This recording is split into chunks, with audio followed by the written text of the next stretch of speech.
E nós vamos pensar sobre servir de verdade só com criatividade.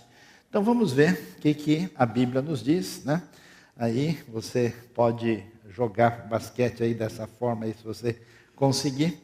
E vamos começar então lendo o texto de Gênesis que diz o seguinte: Então disse Deus: façamos o homem à nossa imagem, conforme a nossa semelhança. Domine ele sobre os peixes do mar, sobre as aves do céu, sobre os grandes animais de toda a terra, e sobre todos os pequenos animais que se movem rente ao chão. Criou Deus o homem à sua imagem. A imagem de Deus o criou, homem e mulher os criou. É interessante a gente observar o que encontramos na Escritura, a partir daquilo que a gente encontra na doutrina da criação, como é que Deus aparece nesse projeto da criação definido em Gênesis. E observe bem que o homem é feito à imagem e semelhança de Deus, e o ser humano tem essa referência de uma certa similaridade com o seu Criador. E basicamente, a gente vai ver que na narrativa da criação, Deus faz duas coisas: ele age e ele comunica. Deus fala e entra em ação, né? É um Deus que é descrito, especialmente em Gênesis e no restante da Bíblia hebraica, como um Deus que está agindo no eixo da história. E algumas coisas são decorrentes da nossa compreensão de Deus, conforme aparece aí no início em Gênesis. Então é interessante, por exemplo, a gente observar que Deus vai... a gente imagina por que Deus cria o universo, todas as criaturas e o próprio ser humano. Deus não precisava criar. Deus não estava numa espécie de mega solidão celestial e ele não tinha ninguém com quem conversar. O WhatsApp dele estava vazio, né? E aí ele então resolveu achar um jeito. Não havia necessidade. A triunidade divina define exatamente que Deus existe desde a eternidade e se comunica nesse grande mistério que é a divindade em amor desde sempre. Então foi soberanamente que Deus decide criar tudo a partir de um projeto de alteridade, saindo de si, para, por meio do seu amor e da sua soberania, dar origem ao universo, a todas as criaturas e finalmente o ápice da criação, que é o ser humano na narrativa de Gênesis. E é interessante porque a maneira como Deus faz tudo é cheio de criatividade, né? Bastante marcado. Podia simplesmente, então, disse Deus, e tudo foi feito. Não, mas o texto dá todos os detalhes, tem um monte de detalhes específicos, a marcação, quando, como é que é. Deus é a referência, né? A própria criação diz, façamos o homem, já está no plural. Essa identidade de Deus, onde misteriosamente ele é singular e plural ao mesmo tempo, é a referência da comunidade depois. Esse Deus comunica, né? Ele sai de si para ir na direção do outro, ele fala. Basicamente, nós temos a palavra de Deus, o nome de Deus dado a nós. Deus faz tudo de uma maneira estruturada, organizada, compreensível pela nossa análise imediata do mundo. Então, ele é marcado por racionalidade. O seu mundo tem parâmetros, esse parâmetro que nos apresenta, diferente do que havia no paganismo antigo, um Deus marcado por ética, por moralidade, está bem definido.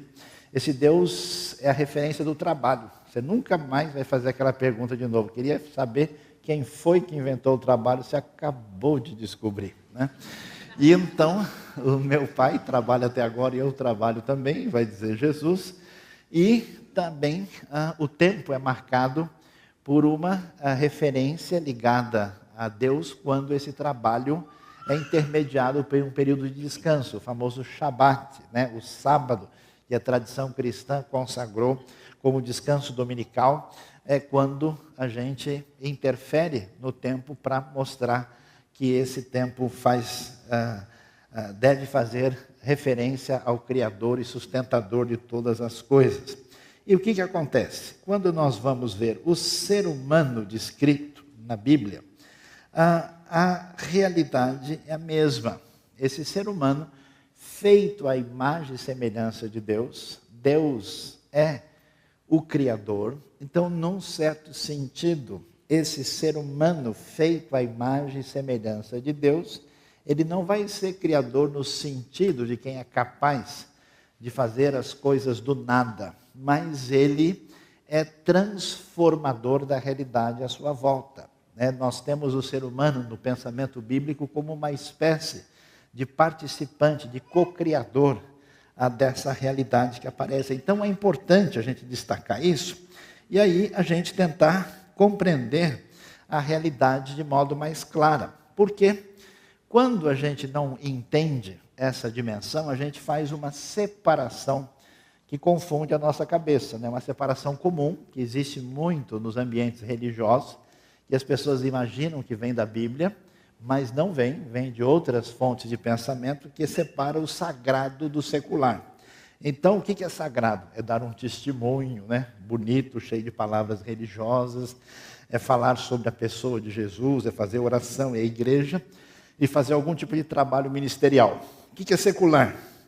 Diversão. Nossa, hoje a gente juntou com o pessoal lá e jogou dominó, Nossa, o dominó, e o cara tirou 6. Se fosse mais um, seria o número da besta. Então é perigosíssimo, Então, quem sabe, esse negócio é complicado. Comer não parece muito sagrado, Se bem que para algumas pessoas é sagrado. Se faltar o que ele não quer, o negócio, o que ele quer é complicado.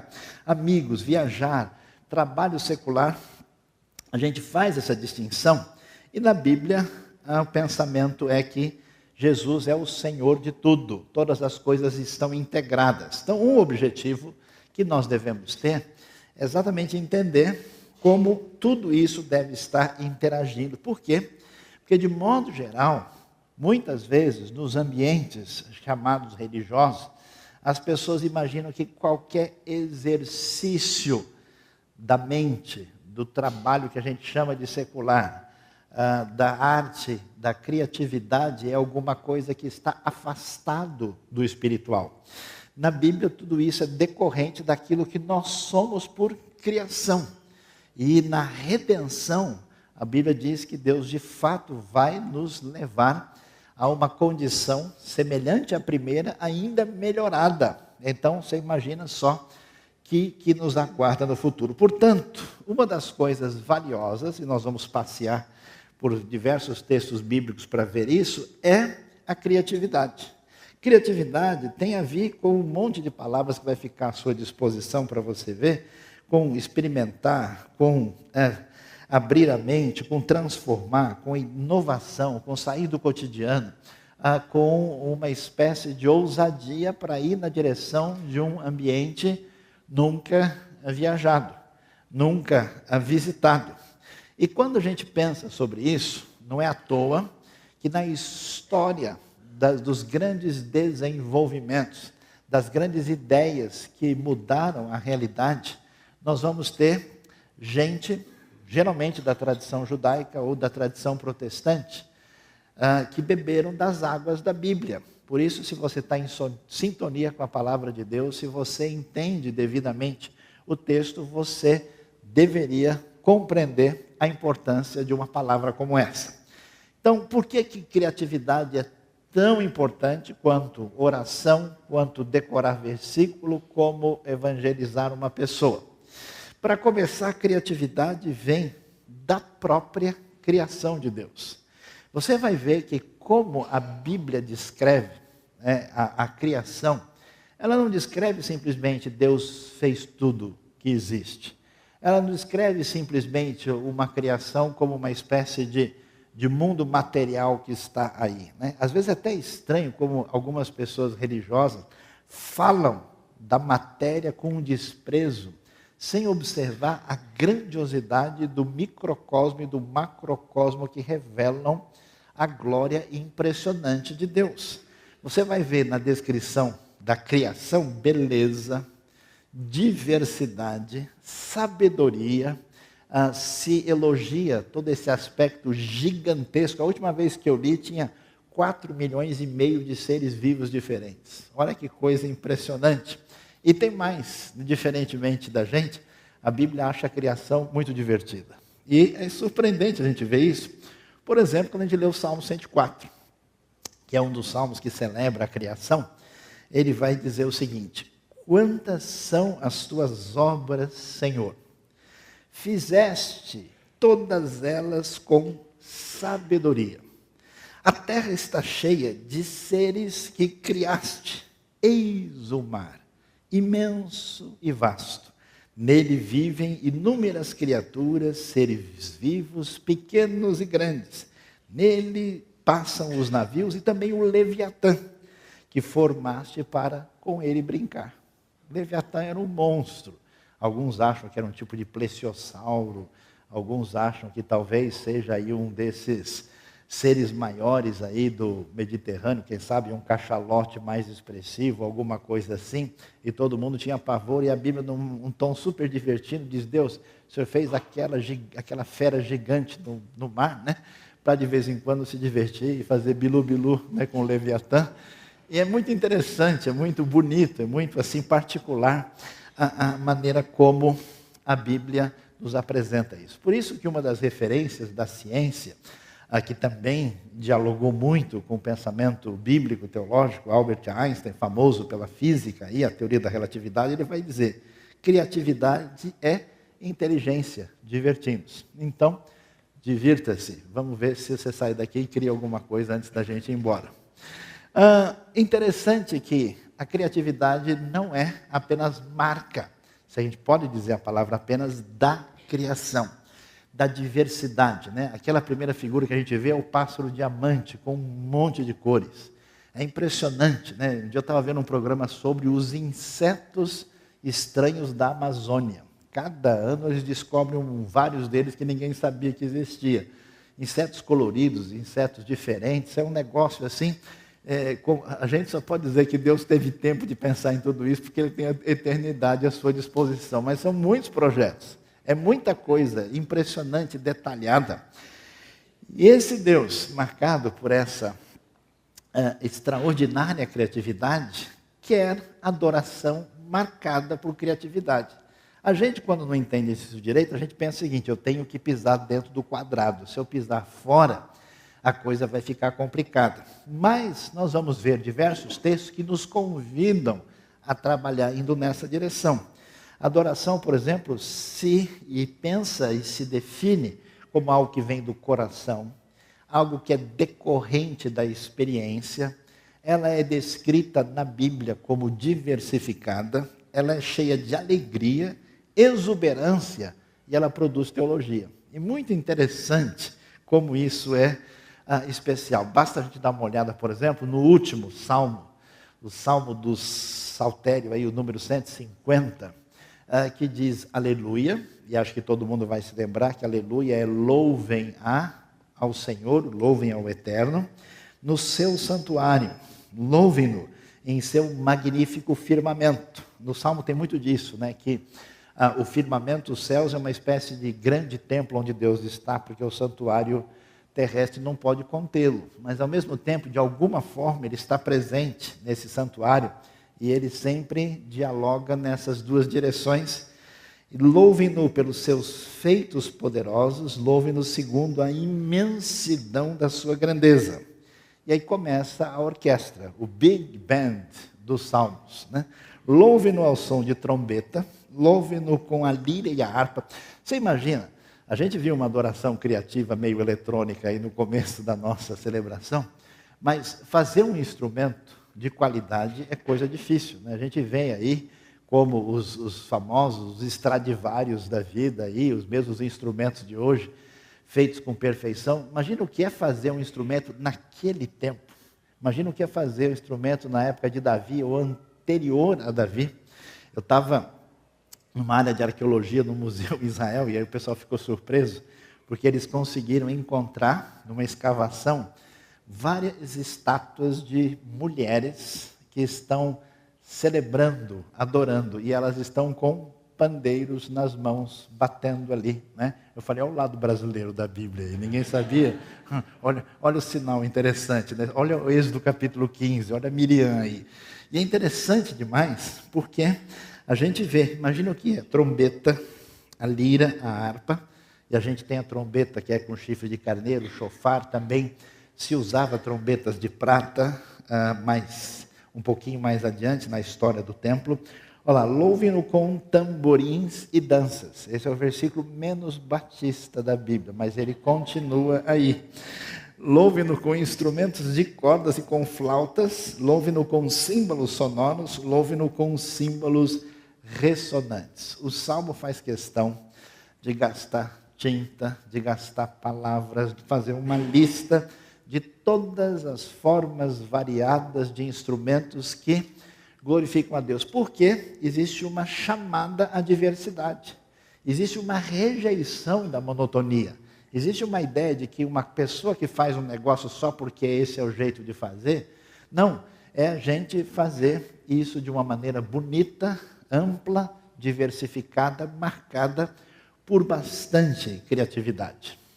Não só a criação mostra a criatividade, a adoração, ela aparece num convite cheio de referência ao elemento criativo, mas o ensino da Bíblia é muito criativo.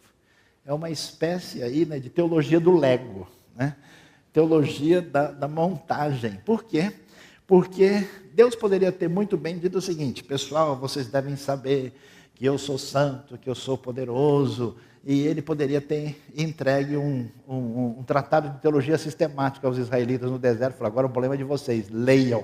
Aqui está a leitura diária, façam um curso no seminário do Sinai.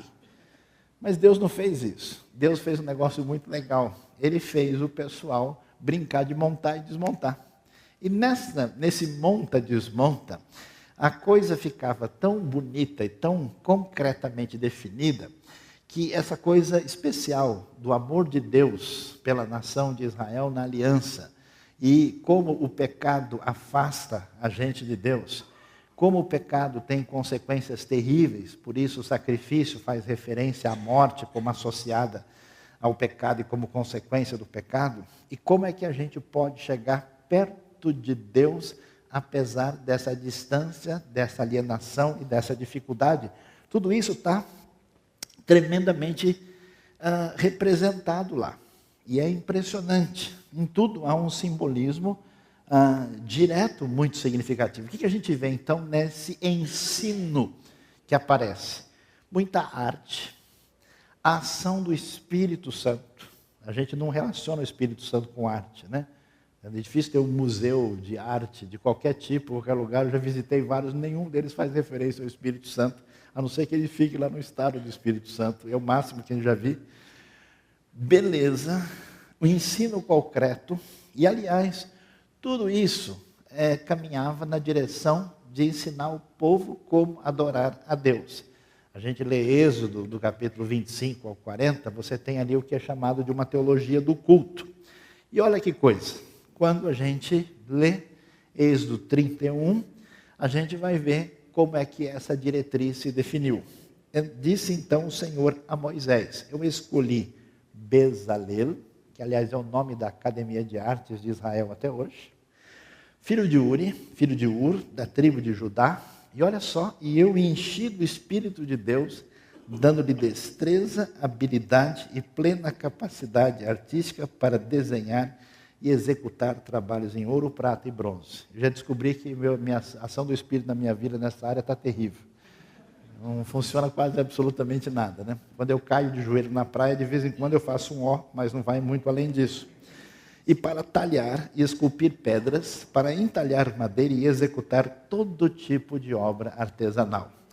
É interessante isso, essa associação à arte, à criatividade, a um elemento estético com significado associado a Deus e ao Espírito de Deus e ao serviço na obra de Deus. E a gente vai ver, né, não dá para a gente olhar tudo, quantos detalhes aparecem lá. E talvez o mais assim significativo, com muita arte, feito de madeira de acácia, com 1,10 m por 70 centímetros, revestido de ouro puro, com a tampa em cima, que era chamada a tampa do propiciatório, e com a figura dos querubins olhando para dentro da arca, onde estavam os objetos mais importantes, aí que nós temos narrados na Escritura, como a vara de Arão que floresceu, o maná, as tábuas da lei. E uma vez por ano o sumo sacerdote, vestido adequadamente, em toda essa criatividade impressionante, mostrava o que significava perdão no Yom Kippur, no dia do perdão, apontando para isso.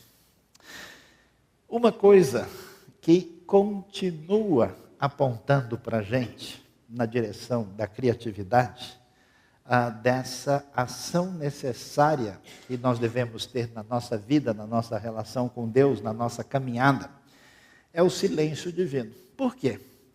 Porque muitas pessoas imaginam que Deus é simplesmente uma espécie de comandante de quartel.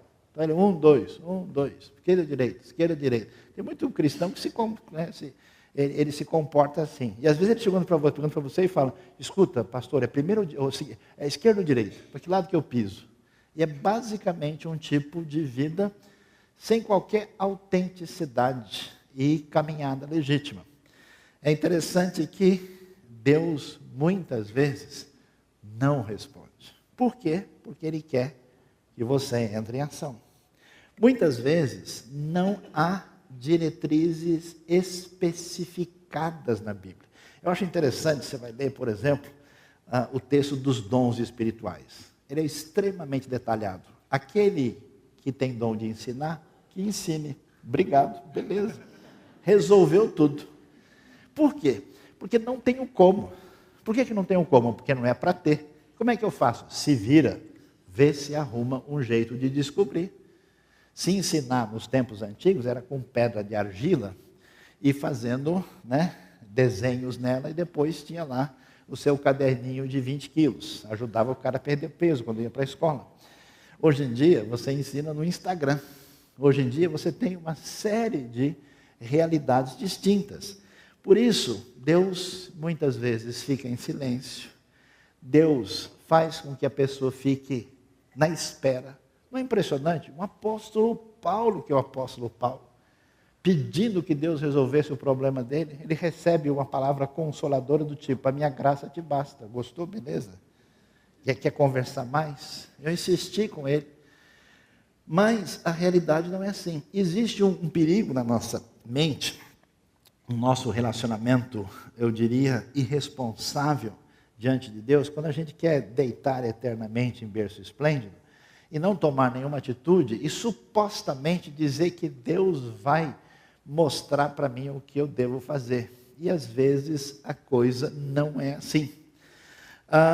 Deus espera ação, Deus espera atitude, e Deus espera muitas vezes uma ação criativa. Por isso que do trono celestial surgem uma série de situações embaraçosas para os seus servos, só para ver como eles se viram. Amém, irmãos? Quem foi abençoado, levante a mão.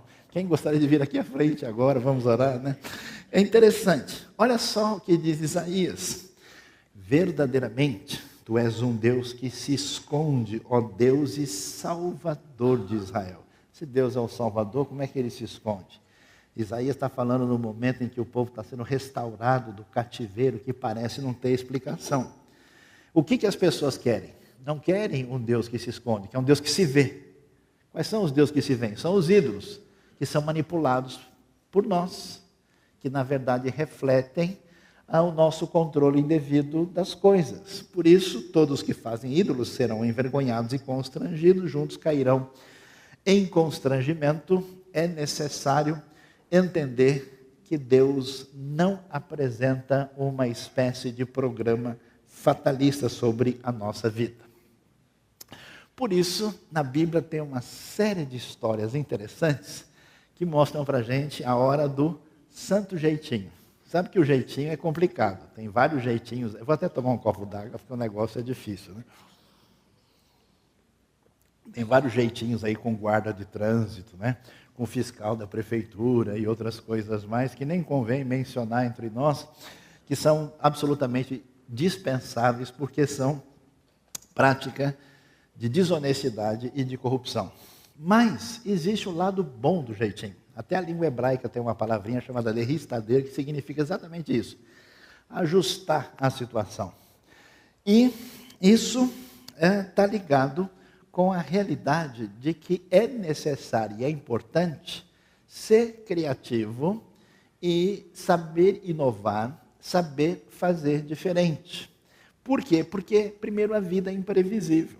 Não adianta você fechar a realidade num quadrado, porque, de repente, as coisas mudam e você tem que estar preparado para um novo momento. Os pais se complicam em relação aos seus filhos. Por quê? Porque ele quer continuar criando os seus filhos do jeito que era em 1970, 1980. Ele quer assistir Hanna-Barbera, assistir os Herculoides com os filhos. Amém, irmãos? Coisas antigas, né? Ele ainda está no Pica-Pau, né? Na Pantera Cor-de-Rosa, essas coisas altamente sagradas que a gente conhece, das escrituras que a gente não leu, né? Então, a vida é imprevisível e, na verdade, a gente vai precisar tomar decisões na vida diante da realidade da crise. Por isso, nesse momento, já que você é feito à imagem e semelhança de Deus e tem a ação de Deus na sua vida, se você está em sintonia, aliança com Ele, tem acesso aos princípios da sua palavra, é necessário que haja imaginação, que haja inovação. É importante ter solução criativa. Porque o que a gente faz diante de um problema negativo? A gente às vezes chora, dizendo, está vendo? Tinha que acontecer comigo, eu sou assim mesmo, né? Quando tem que acontecer alguma coisa, se eu vendesse caixão, ninguém morria, minha situação é desse jeito, é terrível. A pessoa começa a se lamentar e até começa a explicar, não, eu sou assim porque tem a maldição na minha família, eu ouvi dizer que o meu bisavô comia abelha viva, e por isso, né, eu tenho cara de mel, e aí aconteceu isso, parará, e explica, né, tal. Eu tenho sangue doce, todos os pernilongos bebem somente o meu sangue, e tem alguma coisa, eu vou repreender os pernilongos, né. A pessoa começa a entrar num processo negativo, ou então a pessoa trava, ele fica inativo, ou ele mistifica, né, joga a responsabilidade de alguma maneira, em alguma força oculta que ele não tem acesso de como compreender, ou tenta com ira, com raiva, responsabilizar os outros pelas dificuldades que ele está passando, que é um processo inadequado de lidar com os momentos difíceis. É necessário, com uma atitude positiva, de fé, de dependência de Deus, agir de uma maneira favorável e capaz. É mais ou menos como a história do nascimento de Moisés. A mãe dele não teve medo do faraó. Enquanto puderam, esconderam o filho. Quando não dava mais, faz um cestinho. Mas se afundar, cobre de betume. E deixa onde? No rio. Quer dizer, a gente vai até onde é possível, com muita criatividade. Olha que coisa interessante.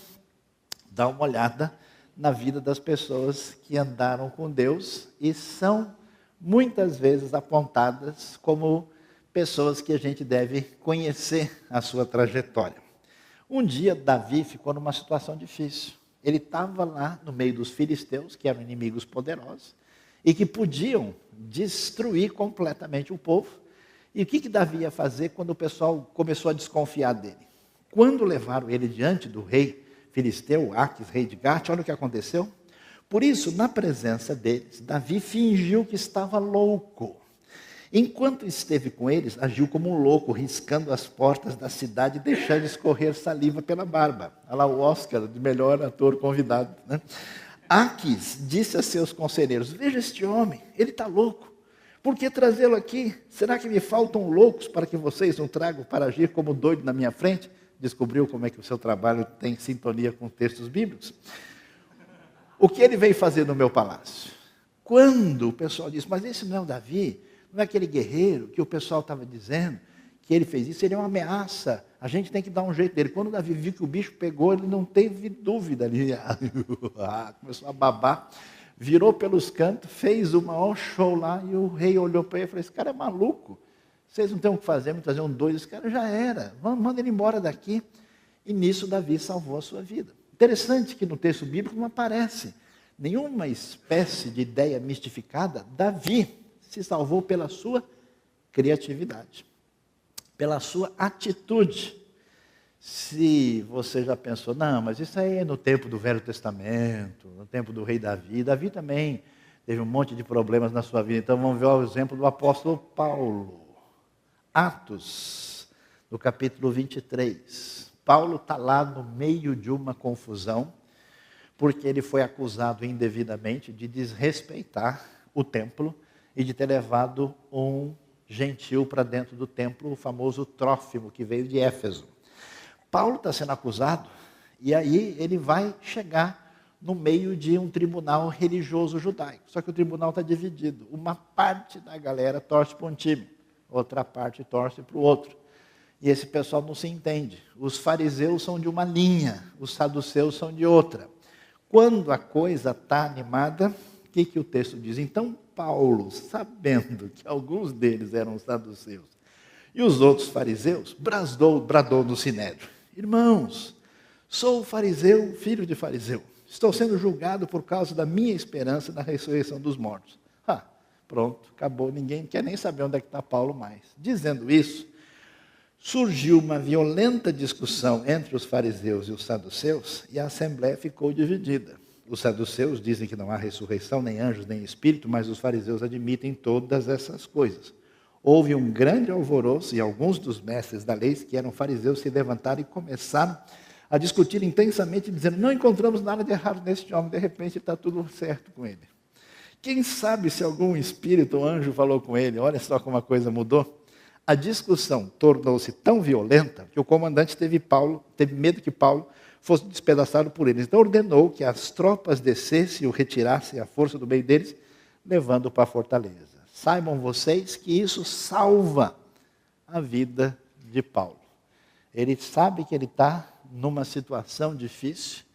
Se o tribunal do Sinédrio for julgá-lo, ele vai estar sem nenhuma chance. E ele, imediatamente, com muita criatividade, sabe: bom, eu sei que o negócio aqui é desse jeito. Ele falou: olha, eu sou do time dos fariseus, não sei o que esses caras estão fazendo aqui. Aí pronto, eles entram num conflito e Paulo consegue sair dessa situação. Interessante, não sei, muitos de vocês devem se lembrar de uma obra que virou filme, que marcou época e história, O Nome da Rosa. E a discussão do nome da rosa é exatamente que o riso não tem nada a ver com Deus, porque Deus é tão espiritual, tão sério, tão fora da realidade do cotidiano, que qualquer coisa que mexa com isso significa afastamento de espiritualidade. Aliás, não sei quantas pessoas você encontrou na sua vida que dizem: o sujeito é muito espiritual. Por quê? Porque ele ri muito. Não parece fazer sentido, mas na Bíblia não há qualquer dificuldade. Por isso é interessante a gente ver que lá a discussão era que os medievais na época achavam que tudo que Aristóteles escreveu era referência, era importante, exceto a sua comédia. E, portanto, isso era condenado. Tem até uma cena do filme interessante da discussão, ali entre os dois representantes da vertente franciscana e dominicana, quando aparece a ideia de que se é lícito ou não rir. Aí um diz: mas a Bíblia não fala que Cristo riu em nenhum lugar, mas também não fala que ele deixou de rir. E aí está toda uma história. E se a gente pudesse ler diversos textos, vocês não fazem ideia como diversos textos são muito engraçados do jeito que eles estão lá. Portanto, o texto bíblico apresenta para a gente, com bastante criatividade, o humor divino. Humor é vida, é alegria, é comunicação, é memória. É um artifício para a pessoa não esquecer disso nunca. É interessante ver que no Salmo 2, por exemplo, há a ideia de que as nações pagãs estão se revoltando contra Deus e o seu ungido e o seu Messias, achando que eles têm condição de enfrentá-lo. O Salmo 2 diz: o Senhor começa a dar risada. O Senhor cai na gargalhada. O Senhor, do seu trono nos céus, ele põe-se a rir e caçoa deles. Na versão mais tradicional, o Senhor zombará deles, porque isso é absolutamente pertinente. Na Bíblia, você tem um espaço nitidamente ligado com o humor, que é uma das referências decorrentes dessa criatividade. E quando a gente vai um pouquinho mais adiante, a gente vai ver criatividade como teologia. Por quê? Aqui nós vamos nos lembrar do famoso episódio da dança de Davi. Davi está feliz da vida depois da vitória na batalha, e ele vem lá, o pessoal vem trazendo a arca, vem conquistando, depois da conquista, e ele está lá no meio. Eu sei que ele fica tão alegre que ele perde, né, as referências e começa a pular demais, especialmente para um rei. Não pega bem, na posição dele tinha que ser mais, ter uma compostura mais razoável. E a gente vai ver que a criatividade está associada com a realidade de uma pessoa que tem sintonia com fé. Você vê alguém empolgado que acredita em alguma coisa, essa pessoa começa a desenvolver criatividade. Quando a pessoa simplesmente faz um negócio porque ele tem que fazer, sem querer desmerecer ninguém, né? Muita gente é seguidor de Jesus do jeito que o sujeito trabalha como ascensorista no final do dia. 7, 6, como? 8, ok. Pessoa com aquela cara assim de quem está esperando a vida eterna, forever and ever, amém. Sem qualquer ânimo.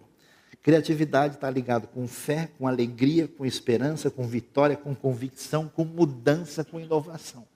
Toda vez que alguém está de corpo e alma, de coração envolvido, surge exatamente, espontaneamente, os projetos que estão ligados com o rei. O que diz o texto lá? Davi, vestindo o colete sacerdotal de linho, foi dançando, olha só, com todas as suas forças. O negócio estava realmente animado. Estava feliz da vida. O sujeito vai para uma batalha, esperando talvez morrer. Deus lhe dá a vitória. Ele vem voltando.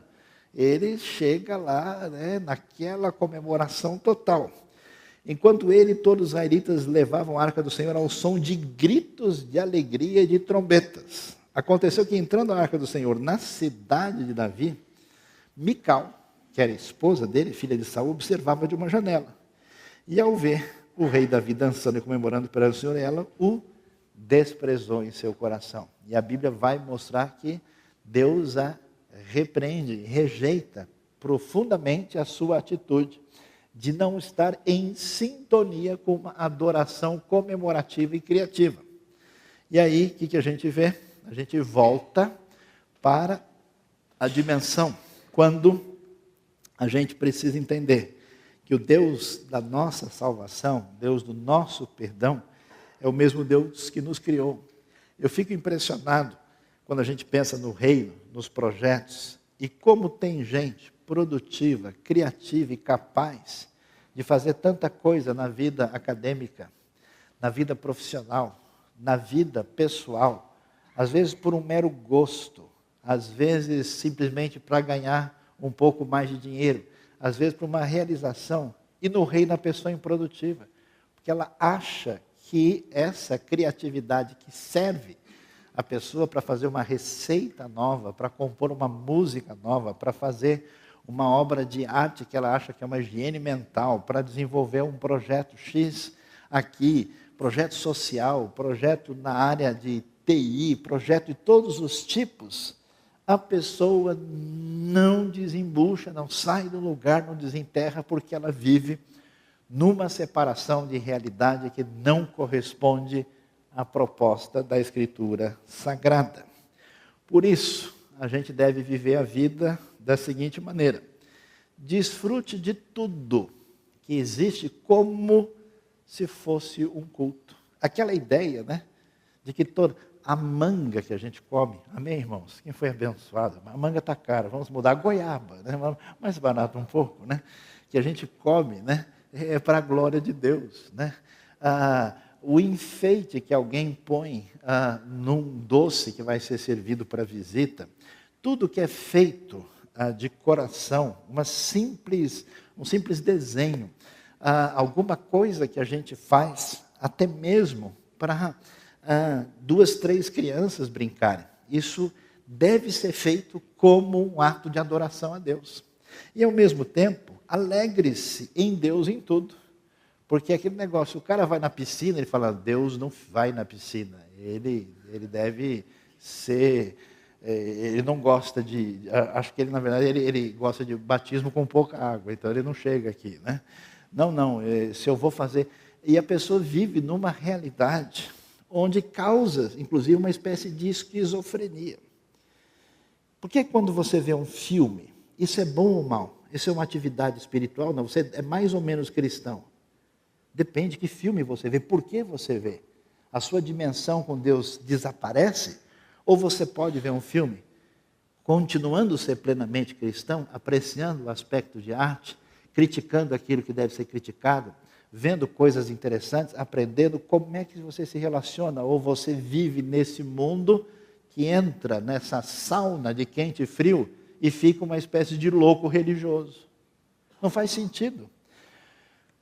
A palavra de Deus é a verdade. A revelação de Deus diz respeito ao mundo, à realidade, ao mundo na sua dimensão geográfica, política, natural, cultural, e aquilo que a gente tem em relação à nossa esperança eterna.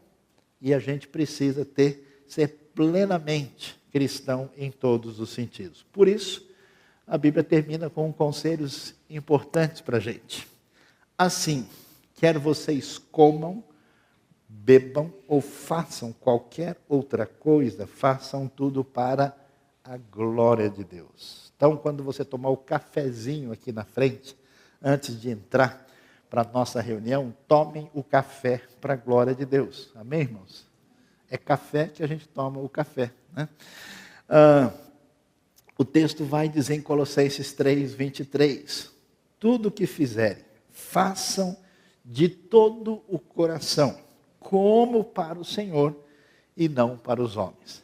Por isso que muita gente vive a sua vida com uma tremenda insatisfação.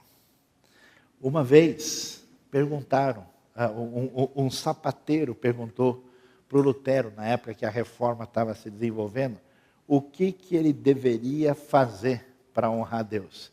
Lutero respondeu, faça o melhor sapato possível e venda-o por um preço justo.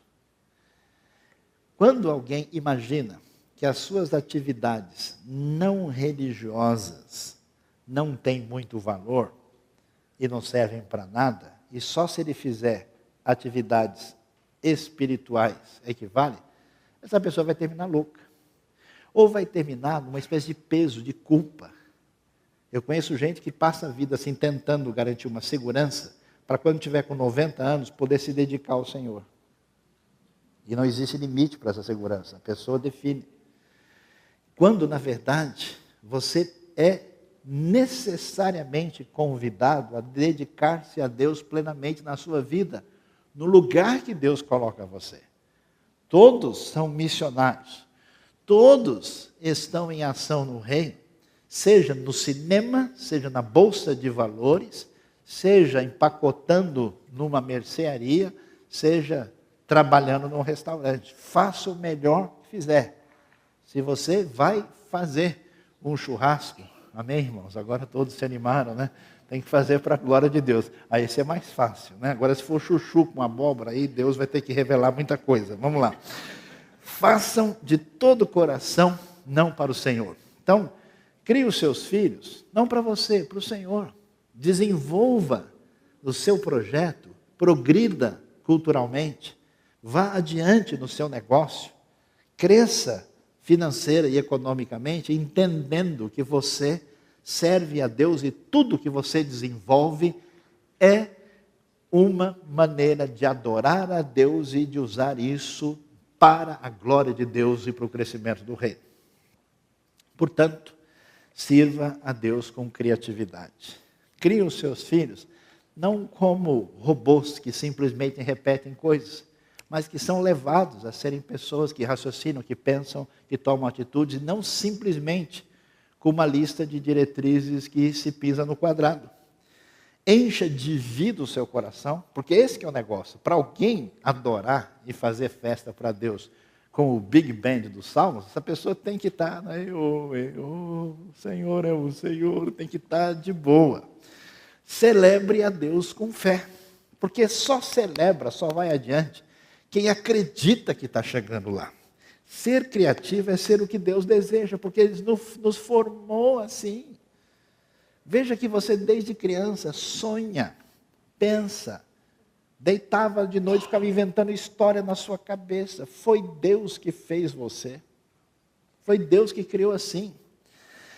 Vença aquilo que é o perigo da gente não corresponder àquilo que Deus criou, que é o medo e a insegurança. E se eu fizer e errar? Bem-vindo ao mundo dos humanos. Grande novidade. Por acaso, existe alguém que de alguma maneira fez e não errou? E na Bíblia, o pessoal não erra, eles esculacham. Moisés, vamos fazer a obra de Deus? Vamos. O que você conseguiu? Matar um cara e fugir. Pequeno erro, um pequeno desvio da rota. O que você veio fazer? Salvar o povo. O que eu fiz? Matei um e agora estou sumir no deserto. Simples assim. Um pequeno desvio de rota inicial. A gente vai ver que coisa impressionante. Pedro, querido Pedro, o que você faz? Eu amo Jesus. Jamais, eu estou sempre com Ele. Pode todo mundo sumir, eu jamais deixo o mestre. É o cara que nega na cara dura, abertamente. Jesus olha para ele. Pedro, queimou o filme, né? Acabou você, acabou nada. Tem João 21. Tem conversa no mar da Galileia. Depois da ressurreição, você vai ser restaurado. Vença o medo e a insegurança. Ou seja, tire o foco de si mesmo. Glorifique a Deus, enxergue Deus e o seu poder e a sua ação e deixe de mirar a realidade do reino a partir do que você pensa e sente sobre você. O que você pensa sobre você, em parte pode ser verdade, mas em parte pode ser loucura da sua cabeça. Uma das coisas importantes que a gente precisa fazer na vida, sabe o que é? É ensinar as pessoas a acreditar no que existe. Não é tão simples assim. E ensiná-las a não acreditar no que não existe. Por mais que seja tão óbvio, tem um monte de fantasma, bobagens, medos e loucuras na nossa cabeça que a gente mesmo criou e não tem nada a ver com a realidade. Por isso, criatividade é a inovação necessária que abre o caminho do futuro. Toda vez que Deus virou a página na direção da frente, Ele botou os servos deles numa situação difícil, agiu com poder e tocou a vida deles. E na hora que o bicho pegou, Deus soltou ele lá e ficou olhando. Vamos ver o que o rapaz faz nessa hora. Elias, é a sua vez. Moisés, é a sua vez. Pedro e João, é a sua vez. João, como é que você é? Senhor, eu não suporto samaritano. Eu quero acabar com esses caras porque eles são muito sem noção. João, o Espírito Santo vai ser derramado sobre os samaritanos. Sabe quem que eu chamei? Vai lá, você e Pedro, você vai ter uma tarefa maravilhosa para ser realizada. Deus abençoe a nossa vida, Deus abençoe o nosso coração e nos ajude a entrar em dimensão com essa capacidade que é tão importante no reino de Deus e abençoa a vida de tantas pessoas. Deus abençoe o nosso coração nessa manhã. Amém.